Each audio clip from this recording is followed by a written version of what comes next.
খালেদ মহিউদ্দিন সাহেব, এই কালচার থেকে তো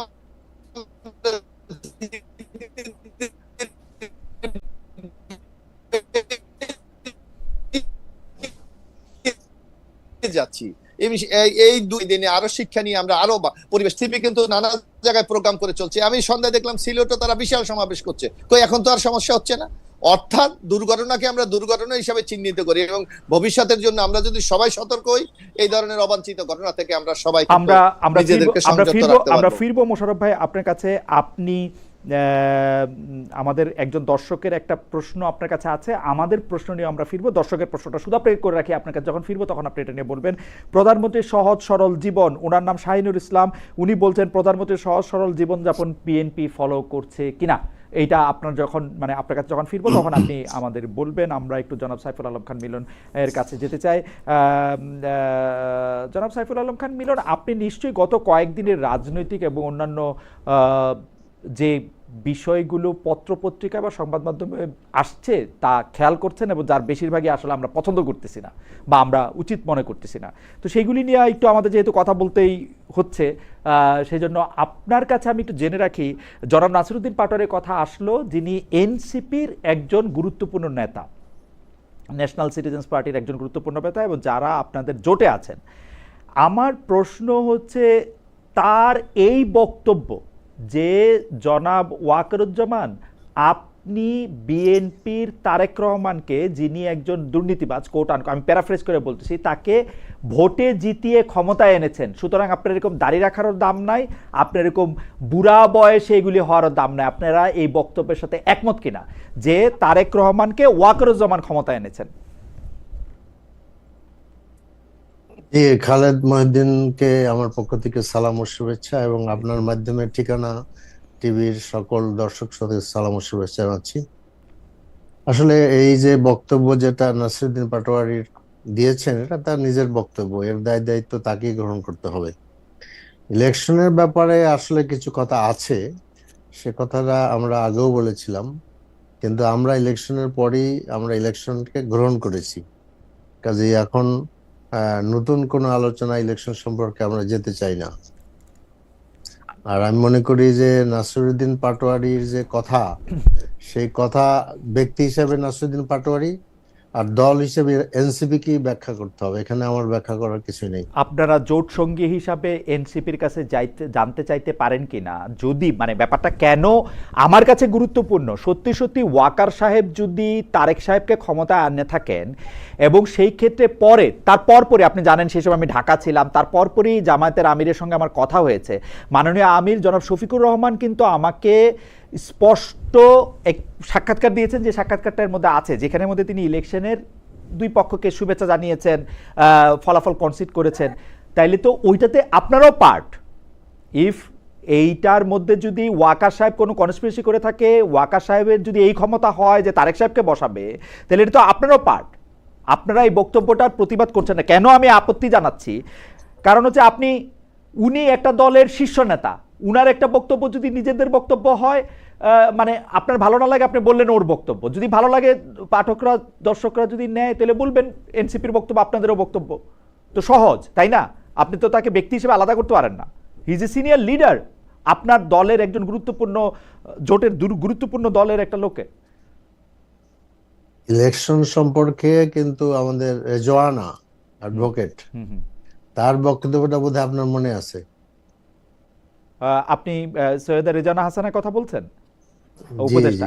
হ্যাঁ, মনে আছে, উপদেষ্টা মনে আছে, তার কথা মনে আছে তো? জি আছে। কাজে আমাদের বক্তব্য আমরা আগেও বলেছি, there is some ifs and buts, কিন্তু কনসিডারিং দ্য হোল সিনারিও আমরা পরিষ্কারভাবে এই নির্বাচনকে আমরা অ্যাকসেপ্ট করেছি। এখন এটা আমরা এনসিপির কাছে নলেজের জন্য জানতে চাইতে পারি যে উনি কেন বলছেন। সব কথাকে আসলে ঠিক আক্ষরিক অর্থে ধরার সুযোগ আমরা যদি বলি, আপনি সৈয়দা রিজওয়ানা হাসানের কথা বলেছেন, সৈয়দা রিজওয়ানা হাসানের কথা আমি শুনেছি। সৈয়দা রিজওয়ানা হাসান যেভাবে যে কথাটা বলেছেন আপনারা তার উল্টো মানে করেছেন, এবং সৈয়দা রিজওয়ানা হাসান কিন্তু সেটার জবাব দিয়েছেন। যে তিনি এইটি বলেন নাই যে জামাতে ইসলামীকে ক্ষমতার বাইরে রাখতে তিনি কাজ করেছেন। তিনি বলেছেন যেসব কথা, এবং সেটি আপনারা মানে আর ব্যাখ্যা দেওয়ার প্রয়োজন আছে কিনা আমি জানি না, ইফস অ্যান্ড বাটসের কথা আপনি তুললেন, তার মানে আপনি নাসিরউদ্দিন পাটোয়ারির কথা সমর্থন করেন আসলে? না না, এই ধরনের কথা বলা আমি সমর্থন করব না কখনই। আমি মনে করি যে আমাদের মানে আমাদের রাজনৈতিক নেতৃবৃন্দ যারা, তাদের কথার মধ্যে সৌন্দর্য থাকা উচিত, বিশেষ করে যারা কেন্দ্রীয় নেতৃবৃন্দ তাদের কথার সৌন্দর্য থাকা উচিত। এবং আজকে তো নাসিরউদ্দিন পাটোয়ারি বলেছে সে আর কথা বলবে না, এবং তার নিশ্চয়ই আপনার মানে সে আর কথা বলবে না, মানে আমি আমি আমি তার কথাও আসলে আমি বুঝি নাই। সে আর কথা বলবে না মানে কি, সে মানে কথা বলবে নাটা কথা দিয়ে কেমনে বলবে মানুষ? সেটা এর অর্থ অনেক মানে কিছু তাহলে হতে পারে। এতদিন ধরে বলছে কেন? এই চোখ কুপড়ে ফেলার জন্য বসেছিল সে? উনি এই চোখ কুপড়ে ফেলার জন্য, এই ঘটনার জন্য তিনি ওয়েট করতেছিলেন? তিনি আজকে কথা বলবেন না কেন? তার তো কথা বলা বাড়ায় দেওয়া উচিত। আমরা তার পক্ষে আছি, তিনি কথা বলুক। আমি মনে করি সর্বোচ্চ বাক স্বাধীনতা তার আছে। বাক স্বাধীনতা বিনজি, তবে আমি মনে করি যে কথা বলার এগেইনস্টে চোখ তুলে ফেলার কোনো মানে ব্যাখ্যা নাই আর কি। হ্যাঁ, তার জন্য তো তাকে ন্যায়ের পথে থাকতে হবে, তাকে কথা বলতে হবে, বলে যাক কথা। আমি আরেকটু বলি। আপনি দেখেন এই হবিগঞ্জ, জি, এই হবিগঞ্জের কিন্তু একটা হিস্ট্রি আছে আর কি। হবিগঞ্জে এর আগেও অনেক মারামারি হয়েছে, আমাদের উপরে মারামারি হয়েছে, এর নায়ক একজনই ওখানকার। হ্যাঁ, তো হবিগঞ্জে মারামারি হলেও পুলিশের ভূমিকা মোটেই ভালো ছিল না, এবং পুলিশ আপনার প্রোটেক্ট করে নাই, বরঞ্চ আক্রমণকারীদেরকেই তারা প্রোটেক্ট করেছে। এরপরে দেখা যায় তারা ট্রাক দিয়ে এনসিবির লোকদের যাত্রা বন্ধ করতে গেছে। ভাগ্যিস সেখানে বালু ছিল না, তাহলে একেবারে মিলেই যেত টোটালি। হ্যাঁ, তারপর সাজ্জিদ যখন প্রোগ্রাম শেষে রওনা দিল তখন তার গাড়ির গ্লাস ভাঙা হয়েছে। এরপর আমি আরেকটা কথা খুবই গুরুত্বপূর্ণ মনে করি, আপনি দেখবেন যে আমাদের ডক্টর মিতু সে সেখানে ছিলেন, তিনি একজন মহিলা, তার সাথে ধস্তাধস্তি করছে পুরুষ পুলিশরা আর কি।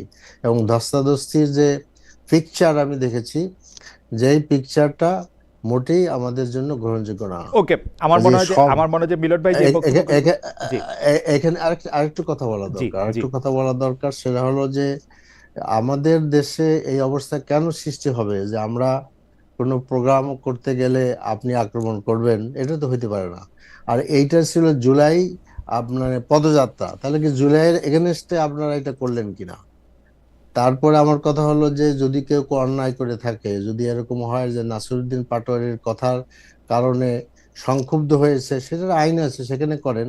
ওকে, আমার মনে হয় আপনার বক্তব্য আমরা বুঝতে পারছি মিলন ভাই। মিলন ভাই আপনার দৃষ্টি একটু দিতে চাই হচ্ছে রাজশাহী বিশ্ববিদ্যালয়ের দিকে।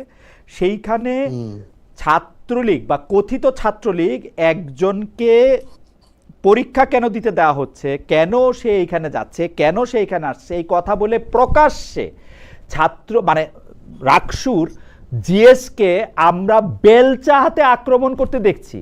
আর রাকসুর যিনি ভিপি আছেন তিনি সাংবাদিকদের শাসাচ্ছেন, আপনারা তো মিষ্টি মিষ্টি কথা কেন বলেন, আপনাদেরকেও আমরা দেখে নিব। এই ব্যাপারে জামাত ইসলামীর অবস্থান কি? আপনি জামাত ইসলামীর কেন্দ্রীয় পরিষদের সর্বোচ্চ পরিষদের সদস্য, এই অন্যায়ের পিছনে মানে কিছু হইলেই আম্মার তারপরে আয়সা বলে আমি তো কোনোদিন শিবির করি না, আমি তো কোনোদিন জামাত করি না। ঠিক আছে, শিবির জামাত আপনারা করেন না, কিন্তু জামাত ইসলামী তো সব অন্যায়ের প্রতিবাদ করে।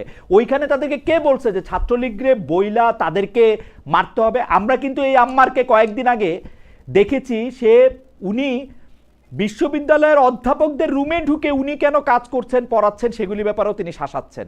এটা কোন দুনিয়া আসলো? মানে যা কিছু ছাত্রলীগ করছে তা কিছু এখন শিবির বা শিবির সমর্থক বা আপনাদের সমর্থকরা করবেন। মিলন ভাই, আপনি এইটারে কিভাবে দেখেন? আচ্ছা, আগে দেখি আমি ছবিটা কিন্তু ঠিক মতো আসতেছে না আমার ছবিটা, এটা আমার মনে হয় যে আপনার ছবিটা ঠিক আছে একদম, কিন্তু আপনি একটু হয়তো সোজা হয়ে যদি একটু থাকতে, আমি আপনাকে দেখতে পাচ্ছি পরিষ্কার। আপনি জি জি, আচ্ছা আমি একটু পিছনে যেতে চাই আর কি। জি, রাজশাহী ইউনিভার্সিটিতে আমাদের মেলা রক্ত ঝরেছে। 1983-তে আমি যখন শিবিরের সেক্রেটারি জেনারেল, আপনি হয়তো জানেন যে আমি শিবিরের কেন্দ্রীয় সভাপতি ছিলাম। তো ওখানে আমি সেই কাহিনী দেখছি যে রাজশাহীতে যখন আমি রিক্সা নিয়ে আগাচ্ছিলাম, কাজলা গেটের সামনে যখন আসলাম, আমি দেওয়ালের বাইরে আমি দেখছিলাম যে ভিতরে দৌড়াদৌড়ি করতেছে এবং আহত লোকেরা রিক্সায় করে আসতেছে। আমার সাথে ডক্টর জাহাঙ্গীর ছিলেন, যে এবার ইলেকশন করেছে জাতীয় সংসদে। জাহাঙ্গীর ভাইকে আমি জিজ্ঞেস করতেছিলাম এরা কারা, তিনি বলছেন শিবিরের। এরা কারা? শিবিরের। এরা কারা? শিবিরের।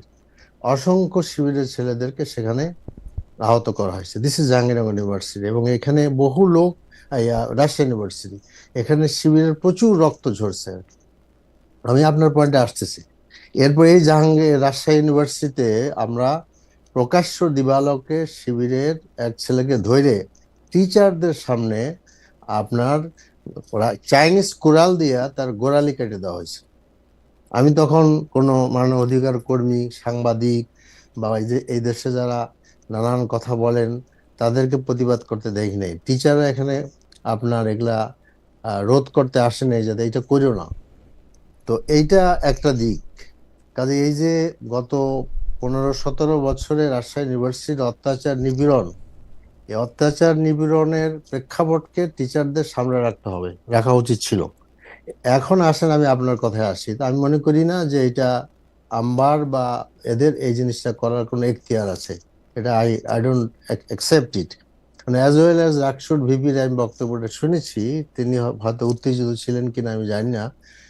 সাংবাদিকের ব্যাপারে সে যেভাবে সাংবাদিক চড়া হয়েছেন, that is not also acceptable. Milan ভাই আপনাকে ধন্যবাদ। আমার মনে হয় যে মিলন ভাই একদম পরিষ্কার করে বলেছেন যে পূর্ববর্তী ইতিহাসটাও তিনি উল্লেখ করেছেন, কিন্তু তিনি বলেছেন যে এটা আম্বারের এখতিয়ার নাই। আমি রাকসুর ভিপিজিএসকে যদি তারা আপনারা শুনে থাকেন, আপনাদেরকে বলতেছি, আপনাদের কোনো এখতিয়ার নাই, আপনারা রাষ্ট্রের পুলিশ না, যাই ঘটে থাকুক না কেন। এবং সাংবাদিকদের হুমকি দিবেন এবং বলবেন বড় মায়া দেখা যাচ্ছে, দুনিয়া এত সোজা না। Thank you. আমাদের একজন দর্শক বলতেছেন যে আপনি জামাত শিবির দেখতেছেন, যুবদল ছাত্রদল দেখতেছেন না। আমি অবশ্যই যুবদল ছাত্রদলকে দেখতেছি, এবং মোশাররফ ভাইকেও এই ব্যাপারে আমি মোশাররফ ভাইকে প্রশ্নের পর প্রশ্নই করে যেতে চাই। শুরুও করেছিলাম মিলন ভাইয়ের অনুমতি নিয়ে মোশাররফ ভাইকেই, যে মোশাররফ ভাই, আমাদের দর্শক একজন একটা প্রশ্ন করেছেন, আমি তার প্রশ্নের প্রেক্ষিতে আপনার কাছ থেকে একটু এটা জানতে চাইব যে মিলন ভাই স্পেসিফিক একজনের কথা বলেছেন, অর্থাৎ সেখানকার একজন সংসদ সদস্য, মিলন ভাই নামটা বলেন নাই। মিলন ভাই, আমি যদি নামটা ভুল বলি আপনি আমাকে কারেক্ট করে দিয়েন। ওনার নাম জি.কে. ঘোষ। উনি, আপনারা যেমন সংসদ সদস্য, উনারাও, মানে উনিও একজন সংসদ সদস্য। এইটা কি উনি ওনার মাসল দেখালেন?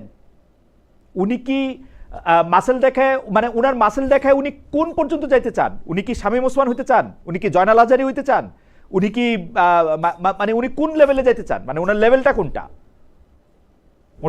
আসলে জনাব খালেদ মহিউদ্দিন, আসলে ওনার ওখানে উপস্থিতি কতটুকু ছিল এই ব্যাপারে আমার আসলে স্পষ্ট ধারণা নাই। তবে আমি মনে করি বিশেষ করে আমাদের কিন্তু একটা বিরাট দায়িত্ব এখন বিএনপি। সেই দায়িত্বটা হলো, আমরা এখন জনগণ আমাদেরকে রাষ্ট্র পরিচালনা করার দায়িত্ব দিয়েছে। সুতরাং জনগণের নিরাপত্তা, জনগণেরকে শান্তিপূর্ণ রাখা, এটা কিন্তু আমাদের দায়িত্ব। আমি মনে করি যারা যেখানে মিলন ভাই এখানে সংসদ সদস্য, উনি ঢাকা থেকে নির্বাচিত হয়েছে, ওনার এলাকাকে শান্ত রাখা কিন্তু ওনার দায়িত্ব। আমি এক জায়গা থেকে নির্বাচিত হয়েছি, সেখানের দায়িত্ব আমার দায়িত্ব।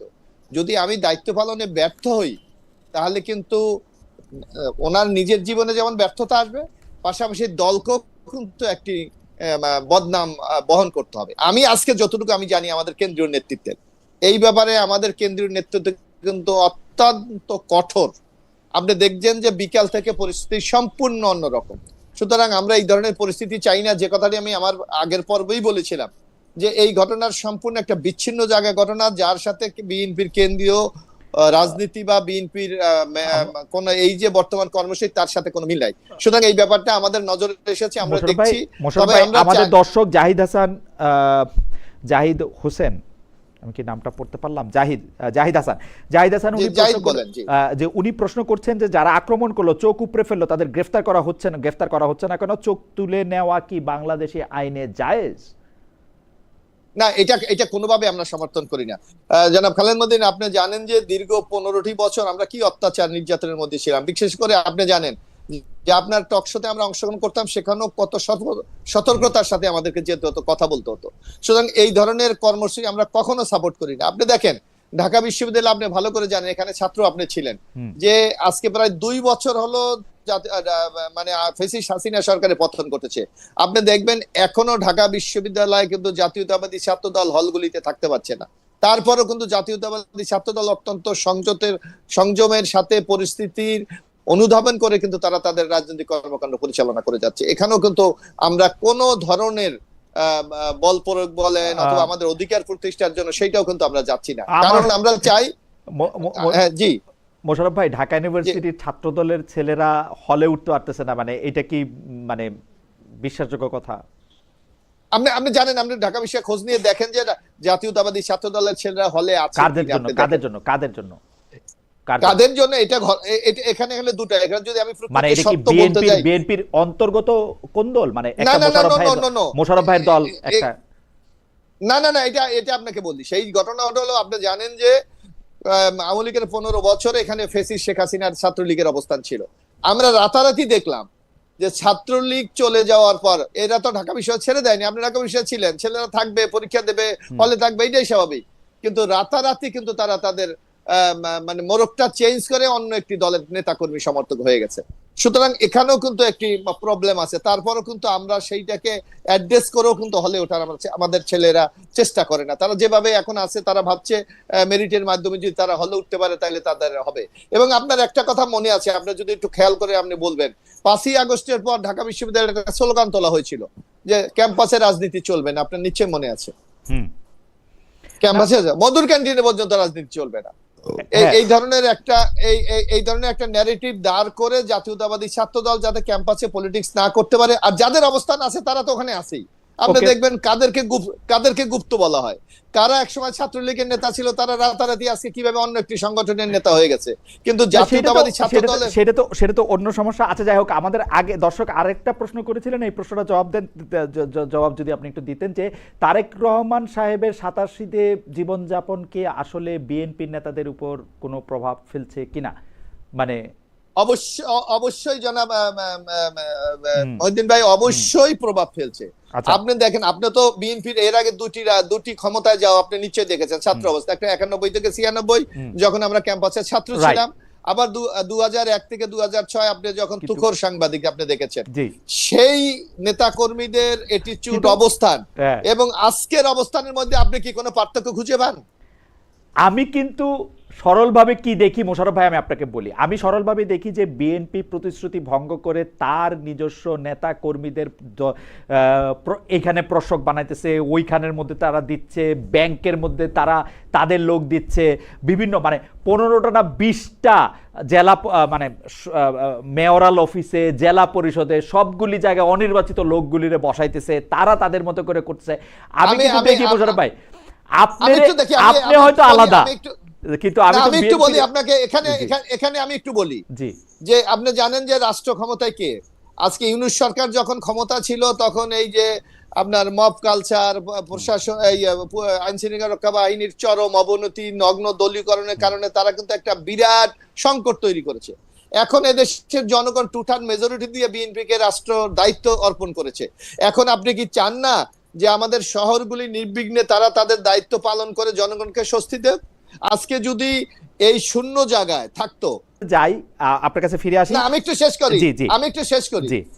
আপনি দেখবেন আমাদের প্রশাসনে, আপনি তো ভালো করে জানেন, মোর দান 13 থেকে 14 লাখ কর্মচারী আছে, কর্মচারী আছে।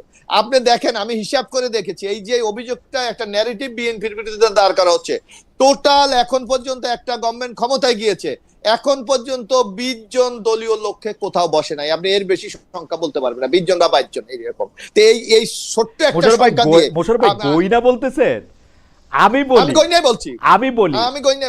আমি বলি আপনি প্রধানমন্ত্রী, যেটি সর্বোচ্চ সরকারি চাকরি যেগুলিকে বলে, সেই সচিবদের বেশিরভাগই চুক্তিভিত্তিতে নিয়োগ করা হয়েছে এবং তাদের বিএনপি ডিএনএ টেস্ট করে আনা হয়েছে। মেয়রাল অফিসে ঢাকা উত্তর, আমি একটু আপনার বলি, আপনি নিশ্চয় জানেন যে আওয়ামী লীগের আমলে প্রায় 800 লোকের মতো লোককে ওএসডি করা রাখা হয়েছিল, অথবা অনেককে কোনো জায়গায় পদায়ন করে নাই।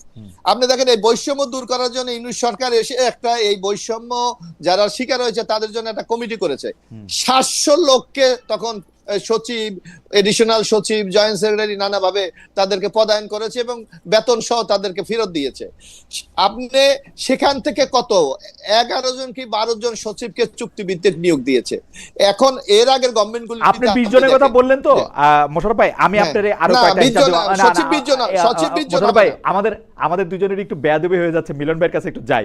মিলন ভাই, মিলন ভাইয়ের কাছে যাই। মিলন ভাই, আমরা জুলাই আন্দোলনের যে স্পিরিটের কথা শুনি আর কি, নতুন রাজনৈতিক বন্দোবস্তের কথাও যেটা বলা হয়, সেখানে অন্যতম একটা বিষয় ছিল যে ছাত্র শিক্ষক রাজনীতি, যেটার কথা আপনি জুলাই স্পিরিটের কথা আপনি বলছেন, ছাত্র শিক্ষক রাজনীতির কথা মোশাররফ ভাই বলছে। তাতে ছাত্র শিক্ষক রাজনীতি থাকলেও তাতে লেজুর বৃত্তি থাকবে না, এটা ছিল হচ্ছে আমাদের একটা স্পিরিট আমি মনে করি। কিন্তু আমরা দেখলাম যে নির্বাচনে, মানে এই সর্বশেষ জাতীয় সংসদ নির্বাচনে ডাকসুর ভিপিজিএসরা সরাসরি দাঁড়িপাল্লার পক্ষে মাঠে নেমেছিলেন। ডাকসুর মেয়াদ শেষ হওয়ার আগে সেই ভিপিকে আবার দক্ষিণ ঢাকার মেয়র পদে প্রার্থী ঘোষণা করেছে জামাত ইসলামী। আমরা খুব জুলাই স্পিরিট দেখতে পাচ্ছি এখানে, মিলন ভাই। জি, আমি একটু মোশাররফ ভাইয়ের কথা একটু আসি আর কি। জি জি, শিওর শিওর শিওর। কারণ মোশাররফ ভাই তো ঢাকা ইউনিভার্সিটির ভিতরেই থাকেন, তা আপনি জানেন কিনা? হ্যাঁ, জানবো না। জি জি। তো মোশাররফের কথায় মনে হলো যে আমরা বিএনপি সরকার বিভিন্ন জায়গায় যে সমস্ত প্রশাসক নিয়োগ করছেন সেটা যথেষ্ট না, তাদের আরো নিয়োগ করা দরকার। 11টা প্রতিষ্ঠানের দলের লোকদেরকে নিয়োগ করছেন। আমাদের রাজশাহী সে বুলবুল ভাই, তাকেও নিয়োগ করা হয়েছে এবং বন বিভাগের দায়িত্বশীলকে বনের দায়িত্ব দেওয়া হয়েছে। এরপরে এরপরে আপনার পুরা জায়গায় সারা বাংলাদেশে প্রশাসক নিয়োগ করা হয়েছে। আমাদের ঢাকা কিন্তু আপনি কি চান আওয়ামী লীগের লোকদের নিয়োগ দিবে? না, আমি একটু আসতেছি। আমাদের রূপগঞ্জে ইউনিয়ন দেওয়া হয়েছে, তাদের এতে মোশাররফ ভাইয়ের মেসেজটা খুব ক্লিয়ার। না, ইউনিয়ন পরিষদে কিভাবে দেওয়ার তো সুযোগ নাই। জেলা পরিষদে দেওয়া হয়েছে ভাই, আপনি জেলা পরিষদে দেওয়া হয়েছে বিভিন্ন জায়গায়। মিলন ভাই বলছে যে ইউনিয়নে দেওয়া হচ্ছে। আচ্ছা মোশাররফ ভাই, আপনার কথার সময় আমি কথা বলবো না আর কি। না, সরি। আচ্ছা, না মিলন ভাই আপনি বলেন। আমি ইনশাল্লাহ যদি সুযোগ হয় মোশাররফ ভাইকে সংসদে ওইটা দেখাই দিব, প্রজ্ঞাপনটা রূপগঞ্জের আর কি। কারণ এইটা তো কথা ছিল না, কথা ছিল যে সব জায়গায় আমরা ইলেকশনের মাধ্যমে আসবো আর কি, লোকাল মানে গভর্নমেন্টে। কিন্তু সেটা আমরা ব্যতিক্রম দেখলাম আর কি, লোকাল গভর্নমেন্টে আমরা ব্যতিক্রম দেখলাম। তো এখন আমরা লেজুর বৃত্তির কথা আমাদের খালেদ ভাই বলেছেন। লেজুর বৃত্তি বলতে আমি কতগুলো জিনিস বুঝি। আমি শিবিরের সভাপতি ছিলাম, তো মোশাররফ ভাইও ছাত্র দলের নেতা ছিলেন, কাজে মিল আছে আর কি।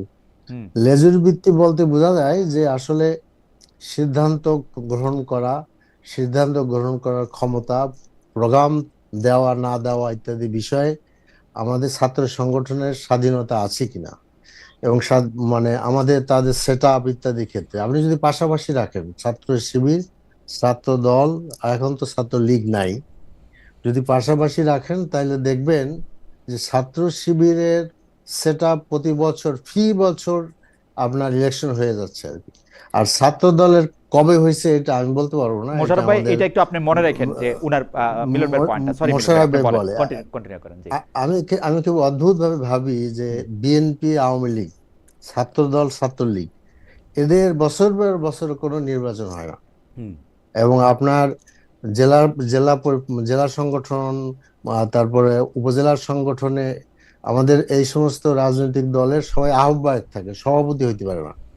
তো এর থেকে বোঝা যাচ্ছে যে পরিষ্কার ভাবে তারা কখনোই আসলে নির্বাচন প্রক্রিয়া আসে না। 2-4-10 বছর পরে একটা করে আর কি, একটা আপনার সম্মেলন করে অথবা করে। সেখানে দেখা যায় যে ওইটা বড় দলের মাদার অর্গানাইজেশনের কাছে ছাত্র দলের সভাপতি ওইটার দায়িত্ব থাকে। এই অতীতকালে এটাই হয়ে আসছে আর কি। এবং 3-4 দিন পরে দেখা যায় যে একটা ডিক্লেয়ার করা হয়। কিন্তু আমাদের এখানে বিষয়টা খুব ক্লিয়ার আর কি। আমি শিবিরের তো মানে ইলেকশন কমিশনারও ছিলাম এক সময়। এখানে টোটাল ইলেকশন কমিশন আলাদা থাকে না। কিন্তু মিলন ভাই, আমি আপনার কথা আসতেছি। জি, তো সেক্ষেত্রে আমরা সেভাবে করি। এখন আপনি যেটা বলেছেন সেটা হলো যে নির্বাচনী প্রচার, হুম হুম। এটা আপনি এতভাবে দেখবেন কিনা যে, এবং খুব ফুল ফ্লেজেডলি শিবির যে নির্বাচনে টোটাল কাজে অংশগ্রহণ করছে তা না, করছে ভাই, খুব একটা না, করছে আমি ভাই। আমি বলতেছি শিবিরের এগুলো তো আমাদের ইন্টারনাল জিনিস আছে আর কি, আমি হুম জানি, আই নো। হুম আমার আমার আসনে আমি এই বললে তো শিবির ক্ষেপে আমার উপর এখন। হুম তো তো এখন সাদেক কায়েম অলরেডি সে বিবাহ করেছে এবং তার ছাত্র জীবন শেষ, হুম। সে অলরেডি শিবির থেকে বিদায় নিয়েছে। সো সে সেখানে অংশগ্রহণ করবে। এবং আমরা আরেকটু বলি, জাকসু ভিপি থাকতে কিন্তু আমানুল্লাহ আমান সাহেব কিন্তু মন্ত্রীও ছিলেন। হুম। কাজে ইট ইজ নট দ্যাট যে এখানে আপনার মানে এটাকে লেজুর বৃত্তির কোনো মানে না, প্রশ্ন এখানে আমি আসার আমি কোনো লেজুর দরকার নেই। ভিত্তি, আমি লেজুর ভিত্তিটা কি বলি, আপনি যেটা বলছেন সেটাই কিন্তু আমি বুঝি যে হ্যাঁ ইন্ডিপেন্ডেন্টলি এটা ইলেকশন হবে, কিন্তু এটা বিএনপির সাথে তুলনা করে এটা হবে না। বিএনপি ছাত্রদল যেরকম একটা টাইটানিক জাহাজের মতো বড়, ওদের তো মুভ করতে মানে মানে আমি লেজুর ভিত্তি বলতে বুঝি আপনি যেটা বলছেন যে স্বাধীনভাবে সিদ্ধান্ত নিতে পারে কিনা। আমি দেখি স্বাধীনভাবে সিদ্ধান্ত নিতে পারে না শিবির। আপনারা জামাতে ইসলামী যেইভাবেই দেখায় দেন শিবির সেভাবেই করে। আপনি নিজে এইটার একটা বড় উদাহরণ মিলন ভাই, আপনি শিবির সভাপতি ছিলেন, আপনি জামাতে ইসলামীতে গেছেন। এই দেখেন মোশাররফ ভাই ছাত্রদলে ছিল, উনি বিএনপিতে আসছে। সাদিক কায়েম শিবিরে ছিল, জামাতে যাইতেছে।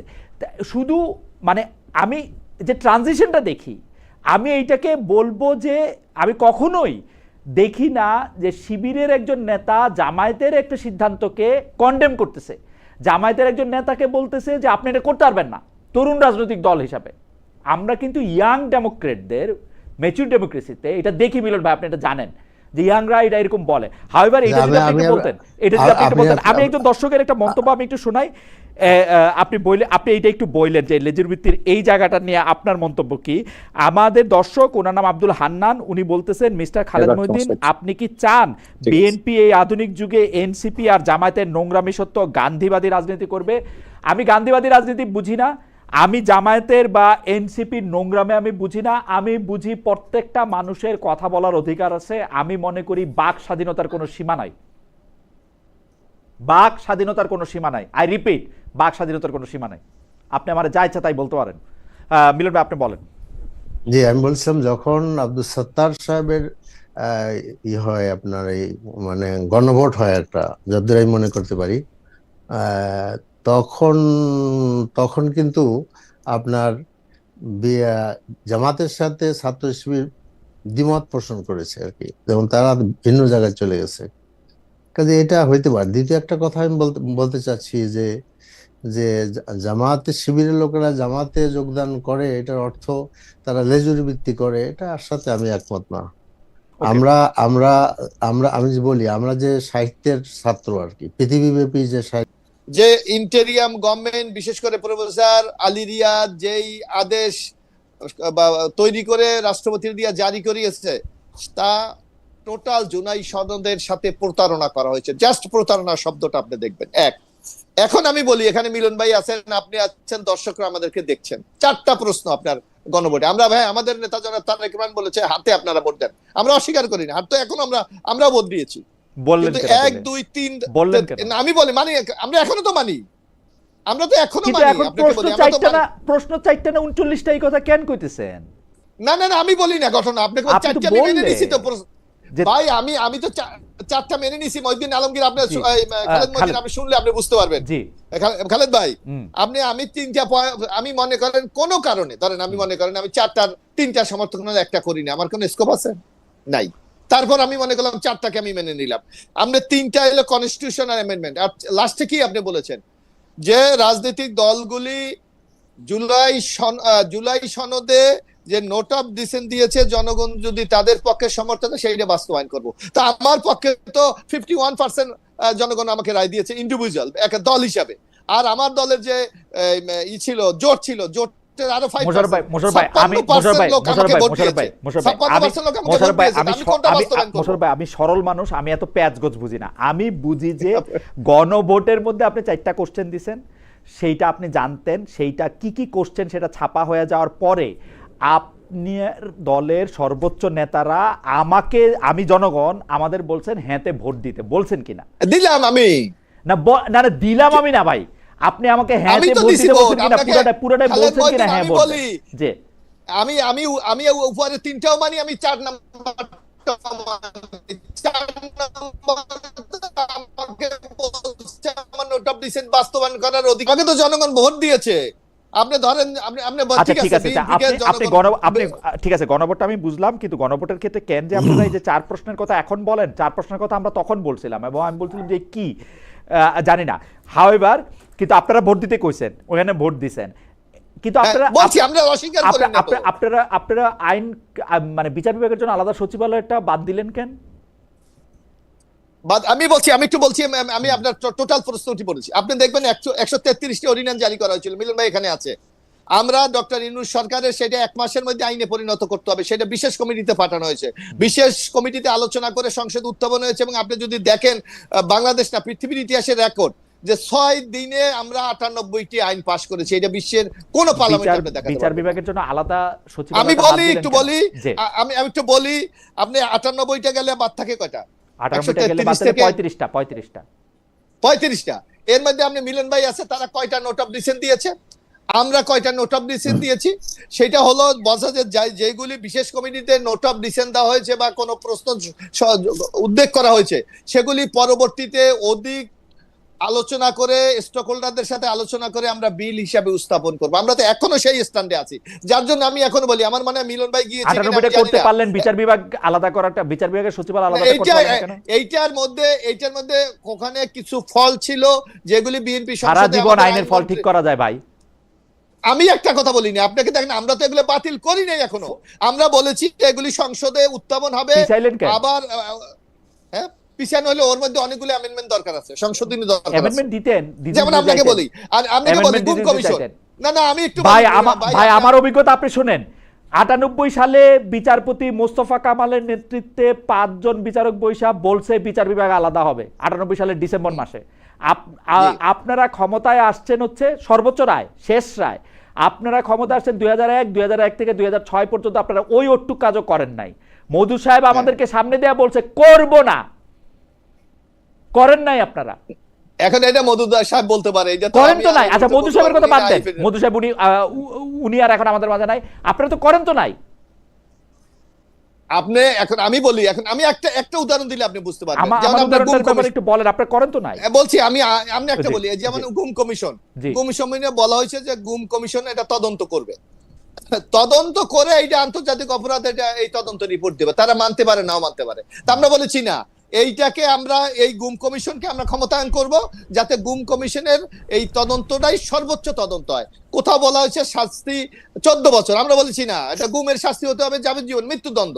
এইগুলি তো আপনার বেসিক পয়েন্ট, আচ্ছা। এখানে তো দ্বিমত নাই। ওকে, এইসব জায়গাগুলি রিপেয়ার করে একদম। আমরা সংসদে এটা আবার উত্থাপন করা হবে। একদম মোশাররফ ভাই, আপনার কথা পরিষ্কার। আমরা একটু মিলন ভাইকে শুনি। মিলন ভাই, এই প্রসঙ্গে যদি আপনার কিছু বলার থাকে, যে আসলে বিএনপি জুলাই আপনারা সংসদে কয়েকবার মানে একাধিকবার অন্তত ওয়াকআউট করেছেন এই প্রসঙ্গে, এবং বিএনপির ইন্টেনশন আপনারা দেখতে পাচ্ছেন যে ইটস নট দ্যাট গুড। আপনি যদি এই প্রসঙ্গে একটু ছোট করে বলেন, তারপর আপনার কাছে আমি প্রশ্নে আসি। জি, আমি যেটা বলতে চাচ্ছি প্রথমে, সেটা হলো যে আমাদের মাননীয় সংসদ সদস্য মোশাররফ ভাই একটা মানে রেকর্ড করার কথা বললেন যে অল্প কয়েকদিনে তারা অনেক বিল পাস করেছেন, কিন্তু আর একটা আপনি তো রেকর্ডের ছিলেন কথা মিলন ভাই, আপনিও ছিলেন। একটু বলি ছিলাম তো বটেই। জি। তো আর একটা রেকর্ডের কথা আমাদের মোশাররফ ভাই বলেন নাই, সেটা হলো সংসদটা এমন ভাবে ডাকা হয়েছে মানে টাইম মানে ডেটের ব্যাপারে, যাতে করে আপনার পিঠটা দেওয়ালে আগে ঠেকে আছে, you have no alternative but to pass. এই একটা সিচুয়েশন মানে ওখানে ছিল। তো এখন মানে এই শেষ যে একটা বিল আনছে সে সম্পর্কে বলি, একদম শেষ দিনে যেটা হলো আর কি। এই বিলটা হলো যেটা আশিক চৌধুরী এটা করার কথা বলছিলেন, যে আশিক চৌধুরীর বিরুদ্ধে আমাদের মির্জা ফখরুল ইসলাম আলমগীর সাহেব, আমাদের সালাউদ্দিন ভাইরা অনেক নিন্দামন্দ করেছেন, এবং তাকেই আবার তারা রেখে দিয়েছেন যাতে করে ওয়ান স্টপ সার্ভিস দেওয়া যায় আর কি। সেইটা বিলটা যে নিয়ে আসলেন মানে অল্প কিছু সময়ের মধ্যে, আমার মনে আধা ঘন্টাও হবে না আর কি, আধা ঘন্টার মধ্যে সব কিছু শেষ করে ফেললেন আর কি। আমাদের কোনো কথা বলতে দিলেন না, কোনো আপত্তি শুনলেন না। আর এখানে আরেকটা রেকর্ড আমাদের সংসদ করছেন, সেটা হলো যে আমাদের যে কোনো বিল আনতে হলে 48 ঘন্টার একটা আপনার নোটিশ আমাদের দেওয়া হবে, আর 48 ঘন্টার সময় আমরা পাবো, কিন্তু স্পিকার এটা ওয়েভ করতে পারে। কিন্তু এবার যেটা হলো সব বিলের ব্যাপারে ওয়েভ করে দিচ্ছেন, যার ফলে এখন একটা বিল আসলো অনেক আপনার 50 পৃষ্ঠার আমাদের কাছে ছাপায় দেওয়া হলো। এখন আমরা এই টেবিলে এটা পেলাম, এটার সম্পর্কে কিভাবে আলোচনা করব? আসলে তো ব্যাক অফিসে যাওয়া না দরকার, না না কিন্তু এগুলো দেওয়া কিন্তু দরকার। না কিন্তু মিলন ভাই, আমাদের স্পেসিফিক হুম। পয়েন্ট হচ্ছে বিএনপির সর্বোচ্চ নেতা থেকে শুরু করে সংসদে বিএনপির যারা উপস্থিত আছেন তারা হলফ করে বলতেছেন যে তারা অক্ষরে অক্ষরে জুলাই সনদ পালন করবেন, বারবার জোর দিয়ে বলতেছেন। এবং যেসব বিষয়ে তারা আপত্তি জানিয়েছেন সেসব বিষয়ে আপত্তি কিন্তু তারা আজকে জানাচ্ছেন না, তারা বহু আগে থেকে তারা আপত্তি জানিয়ে আসছেন, নোট অফ ডিসেন্ট দিচ্ছেন এবং সেই অনুযায়ী তারা কাজ করতেছেন। আমরা কেন তাদেরকে এত আচ্ছা, সন্দেহ আমি এটা আসি। করতেছেন, জি এত সন্দেহ না, করতেছেন যে তারা করবে না তাদেরকে? সংসদে দেখেন আমাদের গণভোটের গতে কি বলা হয়েছে, সংসদে নারী প্রতিনিধি বৃদ্ধি, হুম বিরোধী দলহইতে ডেপুটি স্পিকার হুম ও সংসদীয় কমিটির সভাপতি নির্বাচন, মৌলিক অধিকার, বিচার বিভাগের স্বাধীনতা, স্থানীয় সরকার, হুম প্রধানমন্ত্রীর মেয়াদ, হুম রাষ্ট্রপতির আপনার ক্ষমতা সহ তফসিলে বর্ণিত যে 30টি বিষয়ে জুলাই জাতীয় হুম সনদে ঐক্যমত হয়েছে, এই 30টা বিষয়ে সকলে ঐক্যমত হয়েছে, হুম সকলে ঐক্যমত হয়েছে। এখন আপনি দেখেন, আপনি বলতেছেন যে আমাদের সালাউদ্দিন সাহেব সংসদে বললেন যে জুলাই সনদ হলো অন্তহীন প্রতারণার দলিল। এখন যদি কোনো দলিল প্রতারণা হয় আর সেই দলিলে যারা স্বাক্ষর করবে সেটা নাউন কি হয়, এটা মোশাররফ বলে দিলে ভালো হয়। আচ্ছা মিলন ভাই, আমার একটা ছোট প্রশ্ন আছে। আপনি গ পড়ে শোনাইছেন, খুব ভালো হয়েছে, গ আমারও পড়তে ইচ্ছা করছিল। নারী প্রতিনিধি বৃদ্ধি জামাতে ইসলামী করে নাই, একজনও দেয় নাই। এটা বিরোধী দলের ডেপুটি স্পিকার আপনাদেরকে অফার করা হয়েছিল, আপনারা নেন নাই। নেই নেই আপনার নেন নাই। আর তারপরে হচ্ছে যে অন্য যে আরো 30টি বিষয় আছে সংসদে প্রধানমন্ত্রীর মেয়াদ থেকে শুরু করে এই যে সংসদে প্রধানমন্ত্রীর মেয়াদ, এটা বিএনপির আজকের অঙ্গীকার না। আমার ধারণা বিএনপি এটি সবার আগে বলতে শুরু করেছে, মানে এই যে 2015-16 সাল থেকে। জি এই যে দেখেন এখন বিএনপির অঙ্গীকার জি এদের মধ্যে আছে প্রধানমন্ত্রী মেয়াদ সম্পর্কে আর কি। বিএনপি সে নিজের নিজের 31 দফায় বিএনপি মানতেছে না।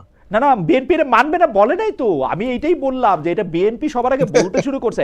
আমি ভুল না হইলে এটা 2015 সাল থেকে তারা বলতে শুরু করছে, এরা মানে একদম জোরে এখন সোরে। আপনি যে প্রশ্নটা করেছেন যে জি, আমরা এটা নারী প্রতিনিধি নিলাম বাড়ান না নাই, কেন? বিরোধী দলের ডেপুটি স্পিকার হিসেবে হ্যাঁ, আপনাদের পদ আপনারা নেন নাই।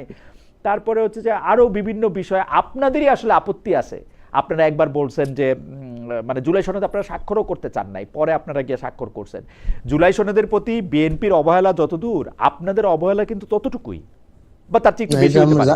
না মিলন ভাই, এটা আমার জানা নাই যে অবহেলা কোথায় হয়েছে, এই যে আমরা কোন আপনি নারী পর্যায়ে। নারী প্রতিনিধি আমি বৃদ্ধি আমি করলেন আমি না তো, আমি নারী প্রতিনিধি একটু বৃদ্ধি একটু করেন নাই বলি, তো। আসবো নারীর মধ্যে আসবো, অসুবিধা জি, নেই। আপনার সময় শেষ হয়ে যাবে না তো? না না না, আপনি বলেন, আপনি যতক্ষণ বলবেন আপনি বলেন। জি আচ্ছা, তা আমি বলছিলাম যে প্রথমত আসলে মানে মানে ব্যাককে অনেক ঘটনা থাকে যেটা বাইরে প্রকাশ পায় না। আমরা মানে টোটাল চাচ্ছিলাম যে সবাইকে নিয়ে স্বাক্ষর করতে, এই জন্য স্বাক্ষর করতে আমাদেরকে একটু দেরি হয়েছে, মানে এক সময় আমরা করেছি আর কি। এখন আপনি বলেন যে আমরা নেই এই জন্য যে জুলাই সনদ আপনি বাস্তবায়ন করছেন না, কিন্তু আপনি আমাদেরকে ডেপুটি স্পিকার দিয়ে আপনাদের এই মানে জুলাই সনদের বিরুদ্ধে যে পদক্ষেপ আপনারা নিচ্ছেন সেই পদক্ষেপে শরিক করতে চাচ্ছেন, that we cannot support it. এবং আপনারা আমাদেরকে ইয়ে দিচ্ছেন না, সংসদীয় কমিটির আপনার সভাপতির দায়িত্ব যেটা আমরা পাই, যদি আপনি পার্সেন্টেজ হিসাবে দেন তাও তো আমি 26% পাই, কিন্তু একটা শুধু দেওয়া হলো যেটা পাবলিক মানে অ্যাকাউন্টস ইসে, আর কোনোগুলোই দেওয়া হয় নাই আর কি। কাজে এই অবস্থাতে আমরা এরপরে আসলে মোশাররফ ভাই হয়তো জানেন, আমি জানি না জানেন কিনা, অনেক কথাবার্তাই হয় প্রাইম মিনিস্টারের সাথে। আমরা মনে করি যে টোটাল একটা জুলাই সনদ বাস্তবায়নের দিকে আপনার ইয়েকে আসতে হবে আর কি, বিএনপিকে আসতে হবে। দেখেন এই যে নতুন করে আইন হচ্ছে, সেই আইনে গুম কমিশনের আগে ইনভেস্টিগেশন করতে তারা পারতেন, কিন্তু এখন মানে যে খসড়া যেটা পত্রপত্রিকা বের হয়েছে সেখানে দেখা যাচ্ছে যে গুম কমিশনের ইনভেস্টিগেশনের দায়িত্ব পুলিশকেই দেওয়া হয়েছে। তাহলে এটা আগের থেকে ভালো আইন হইলো কিভাবে আর কি? আসলে এই আইনগুলো পাশ করা উচিত ছিল। পাশ করার পরে আপনি তো অরিজিনালি আমাদের দর্শকদের জন্য একটু যদি বুঝাইতেন, অরিজিনালি গুম আর কমিশনের ইনভেস্টিগেশন কে করবে? আরেকটা কথা, গুম কমিশনের আগে তো ইনভেস্টিগেশন গুণ কে করবে? কমিশনের হাতে ছিল। গুম কমিশনের হাতে ছিল। তো উনারা তো পুলিশ না, ওনাদের তো ইনভেস্টিগেশনের কোনো ট্রেনিং নাই, ওনারা কেমনে করবেন? ধরেন আমাকে আজকে না, করতেই পারে জামাত ইসলামী বা বিএনপি যে কোনো সময় মনে করলো আমাকে গুম কমিশনের প্রধান করলো বা গুম কমিশনের একজন সদস্য করলো, আমার তো কোনো পুলিশি ট্রেনিং নাই টু ইনভেস্টিগেট। আচ্ছা, ওই যে আমার তো পুলিশের আমেরিকার হেল্পের প্রেসিডেন্ট আসতেছে আমেরিকার প্রেসিডেন্ট ক্লিনটন সাহেবের যে মনিকা লিউস্কির সাথে যে ঘটনা, হুম হুম। সেইটার মানে তদন্ত কে করছিল? সে কি পুলিশের লোক? না, কেনেথ স্টার যিনি প্রধান তদন্ত করছিলেন তিনি একজন নামী কংগ্রেসম্যান, এবং কেনেথ স্টারের কিন্তু এফবিআইতে পুরা অ্যাক্সেস ছিল ওই সময়।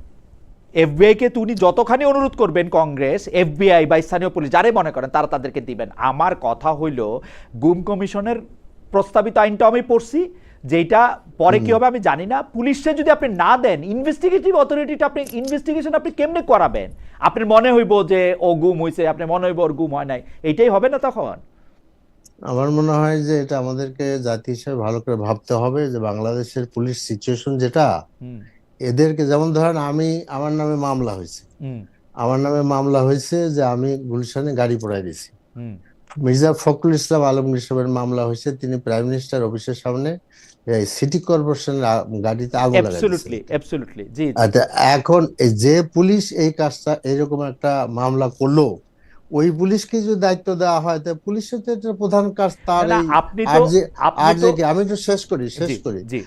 পুলিশ তখন তার পক্ষেই গান গাইবে আর কি। কাজে এই দেশে ওই রকম বড় স্টার ওয়েতে লোক না থাকলেও খুঁজে বের করতে হবে। বহু প্রাক্তন পুলিশের লোকেরা আছেন, তারা বসে আছেন, তাদের মধ্যে অনেক নিরপেক্ষ লোক আছেন। কারণ আমরা বিচারের মানে আর্জি পেশ করার দায়িত্ব, ইনভেস্টিগেশনের দায়িত্ব এক জায়গায় রাখার কোনো মান নেই। না মিলন ভাই, আমি একটা জিনিস দেশ- বলি, যে আপনি যেটা বলতেছেন সেটার সাথে আমি শতভাগ একমত, কিন্তু সেটা যদি আপনি বলেন পুলিশকে দায়িত্ব দেওয়া হলে পুলিশ যার নিয়োগ বাহিনীর জন্যই কথা বলবে, সেইটা আমরা সব জায়গায় দেখি। আপনি শত কমিশন করেও এটা আপনি আসলে বন্ধ করতে পারেন নাই। আমাদের দুর্নীতি দমন কমিশন আছে, আমাদের মানবাধিকার কমিশন আছে, আমাদের এমনকি আমাদের বিচার বিভাগের নিয়োজিত নানা ধরনের কমিশন আছে, আইন কমিশন, এরা সবাই মানে তাদের নিয়োগ উপর দিয়েই কথাবার্তা বলে। কিন্তু ইনভেস্টিগেশন এজেন্সি আপনি রাখবেন যে কোনো র্যান্ডম লোক, এখন খালেদ মহিউদ্দিনের দিবেন যে তুমি এজেন্সিটা, মানে এইটা গুমের এটা হয় বলে মনে হয় না আমার। যাক মিলন ভাই, আমি নারীদের প্রসঙ্গে আপনি কি বলতে চাইছিলেন, নারীদের প্রসঙ্গটা আপনি একটু বলেন। তাইলে কি আমি খালেদ মহিউদ্দিনকে আসলে পুলিশের দিয়ে ইনভেস্টিগেশন করতে একমত, এটাই ধরে নিব। জি, আমার কাছে মনে হয় ইনস্টিটিউশনগুলি প্রত্যেকটাকে ঠিক মতো করে রাখতে হবে। যেই পুলিশ আমার মার্ডার কেসের তদন্ত করবে, সেই পুলিশ আমার গুম কেসেরও তদন্ত করতে হবে। আমার বিশ্বাস করতে হবে আমার প্রতিষ্ঠান গড়ে তুলতে হবে। সেই প্রতিষ্ঠানরে কোনো একটা ফেসিবাদী শাসকের পদতলে রাখা যাবে না, সেটা পুলিশে অবশ্যই রাখা যাবে না। পুলিশ আর বিচার বিভাগ এদের মধ্যে থাকলে এটা হবে না। গুম কমিশন দিয়ে আমি বাঁচতে পারবো না, এটা হচ্ছে আমার পয়েন্ট। আমি এখানে দুইটা তিনটা কথা বলতে চাচ্ছি। জি। একটা কথা হলো যে যে গুম কমিশন, যে আমরা ইন্টারিম গভর্নমেন্ট যে গুম কমিশন করেছিল, হুম এই গুম কমিশনের কাজ কিন্তু একটা বেশ ঐতিহাসিক কাজ হয়েছে, দলিলটা অনেক বড়। সেখানে তারা সুন্দরভাবে করতে পেরেছিলেন। সেখানে নূর খান ছিল, নাবিল ইদ্রিস ছিল, একজন জাস্টিস ছিলেন, আরো বোধহয় একজন ছিলেন আর কি। কাজে আমাদের দেশে আমরা যদি এরকম ভাবে শুরু করতে পারি, এটা একটা রেজাল্ট আমরা পাবো আর কি, এটা মনে করি। ওকে। এবং আমরা দেখছি যে আমরা যখন একটা মানুষ পুলিশের কাছে ধরা পড়ে, অ্যারেস্ট হয়, তার কোনো মান সম্মান ইজ্জত কিছুই থাকে না। আমি যখন প্রথম অ্যারেস্ট হইলাম, ওই নাজিবুদ্দিন রোডের মানে জেলখানা থেকে পুলিশের গাড়ি আমার কোর্টে নিয়ে যায়, আর লোকেরা চারিদিকে চিৎকার করে চোর চোর চোর চোর। আর এই যে পুলিশের গাড়ির মধ্যে একটা বেঞ্চ পর্যন্ত নাই, কোনো কিছু ধরার নাই, যখন গাড়ি ব্রেক করে তখন আবার সব লোক হুমড়ি খেয়ে পড়ে। এই এই গাড়িতে আমাদের মওদুদ সাহেবও চড়ছে, নিজামী সাহেব চড়েছেন, অন্যরা চড়েছেন।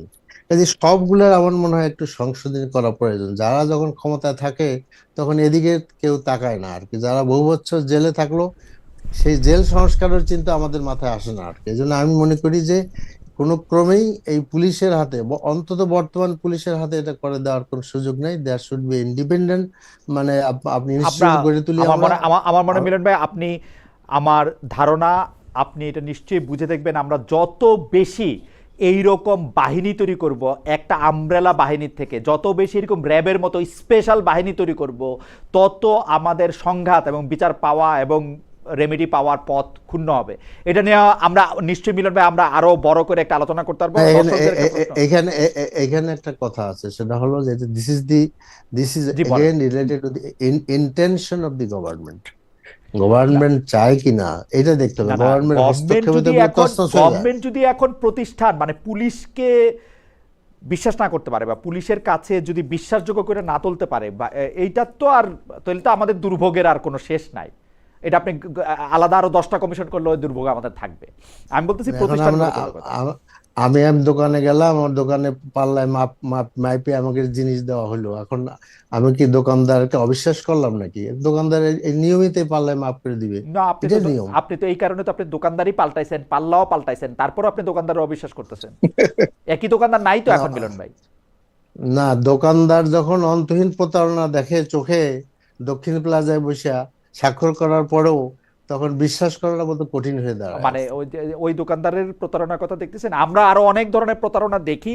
মিলন ভাই আপনি নিশ্চয়ই এগুলির কথা বলবেন, যে আপনারা নারীদের কথা বলবেন। এখন আমি মোশাররফের কাছে আসতেছি। মোশাররফ ভাই, এবং যুক্তরাষ্ট্রের সঙ্গে আপনাদের বিশেষ বন্ধুত্ব প্রসঙ্গ আপনাকে প্রশ্ন করবো মিলন ভাই। আমরা আজকে অনুষ্ঠানটা আপনারা আসছেন একটু আপনারা আর 10-15 মিনিট আমরা একটু নেই।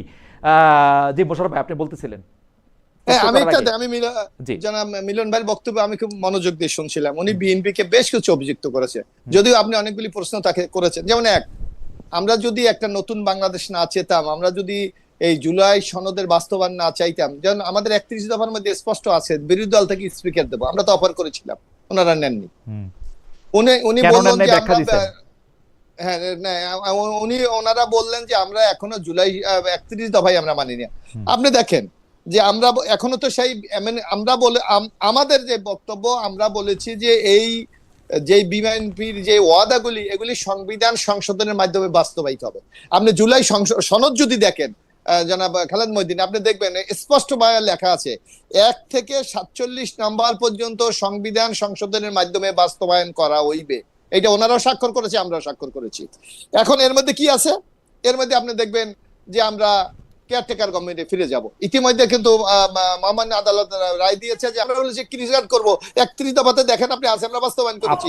আমরা বলেছি গাছ লাগাবো, আমরা বাস্তবায়ন করেছি। আমরা খাল কাটবো, বাস্তবায়ন লাগে। মিলন ভাই যে দুইটা পয়েন্ট বলছে, সেই দুইটা পয়েন্টের ক্ষেত্রে আপনারা বলেন যে গুম কমিশনের ক্ষেত্রে আপনারা গুম কমিশনটা মানেন নাই, বলছেন এটা ভালো করে আনবেন। আনার পরে আপনারা দেখা গেল ইনভেস্টিগেশনের দায়িত্ব আপনারা পুলিশকেই দিচ্ছেন। মানে আপনারা ইনস্টিটিউশনগুলিরে আগের মতো করেই ব্যবহার করতেছেন, যেটা উনি একটি উদাহরণ। হ্যাঁ, ইনস্টিটিউশনগুলি আপনার মোশাররফ ভাই কার ঘাড়ে কয়টা মাথা? আপনারা একটা ইন্ডিপেন্ডেন্ট কমিশনের দায়িত্ব যদি পুলিশের কাছে দেন। আমি একটু বলি খালেদ মহিউদ্দিন, আমি একটু বলি, আপনি দেখবেন আপনি যদি এখন আমাদের আমলাতন্ত্র কি আপনি অস্বীকার করতে পারবেন?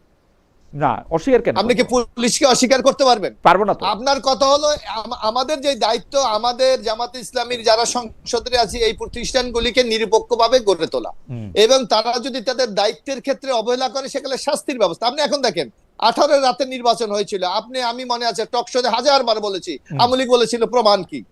এখন প্রমাণ বের হয়েছে, এবং সেই ডিসিএসপি দেরকে ইতিমধ্যে চাকরিতে সম্মতি দেওয়া হয়েছে না? না না, সেই ডিসিএসপি দের স্যাক করা হয়েছে, প্রমাণের ভিত্তিতে করা হয়েছে তখন। আর এখন সেই প্রমাণ আমাদের সামনে আসে নাই, কিন্তু আমরা সেই জায়গার মধ্যে থেকে আমরা গলা চেঁচাইছি 1 কোটি বার 18 ইলেকশনের পরে, গলা চেঁচাইতে দেশ থেকে জার্মানি গেছি গিয়া। কিন্তু আমরা তো ওই সময় আমাদের হাতে কিছু ছিল না, কিন্তু এখন আমাদের হাতে কি আছে? মিলন ভাই আপনাকে কোন দিকে দৃষ্টি আকর্ষণ করতেছে এটা আপনি একটু দেখেন ভাই।